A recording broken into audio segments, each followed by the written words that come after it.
আজকের এই ভিডিওতে প্র্যাকটিক্যাল ভাবে আপনাদেরকে দেখাবো কিভাবে আপনারা কবরের পাশে এসে কবর জিয়ারত করবেন।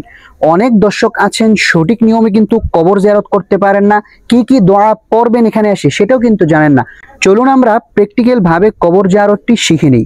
প্রথমে আপনারা কবরের পাশে এসে আসসালামু আলাইকুম ইয়া আহলাল কুবুর মিনাল মুসলিমিনা ওয়াল মুসলিমাত ওয়াল মুমিনিনা ওয়াল মুমিনাত এতটুকু পড়লেই হবে। অতঃপর আপনারা সূরাতুল ফাতিহা একবার পাঠ করবেন।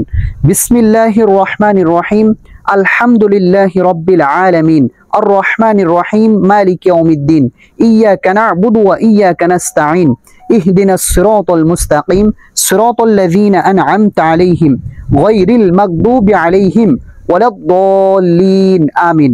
অতঃপর সূরাতুল ইখলাস পাঠ করবেন। বিসমিল্লাহির রহমানির রহিম, কুল হুয়াল্লাহু আহাদ, আল্লাহুস সামাদ, লাম ইয়ালিদ ওয়া লাম ইউলাদ ওয়া লাম ইয়াকুল লাহু কুফুয়ান আহাদ। এই সূরা ইখলাস 3 বার পাঠ করবেন।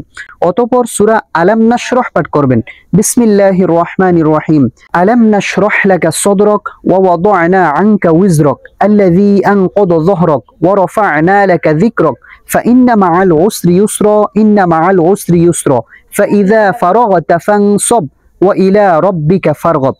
অতঃপর আপনারা সূরাতুত তাকাসুর একবার পাঠ করবেন। বিসমিল্লাহির রহমানির রহিম, আলহাকুমুত তাকাসুর হাত্তা যুরতুমুল মাকাবির কাল্লা সাওফা তা'লামুন সুম্মা কাল্লা সাওফা তা'লামুন কাল্লা লাউ তা'লামুনা ইলমাল ইয়াকিন লাতারাউন্নাল জাহিম সুম্মা লাতারাউন্নাহা আইনাল ইয়াকিন সুম্মা লাতুসআলুন্না ইয়াওমাইযিন আনিন নাঈম।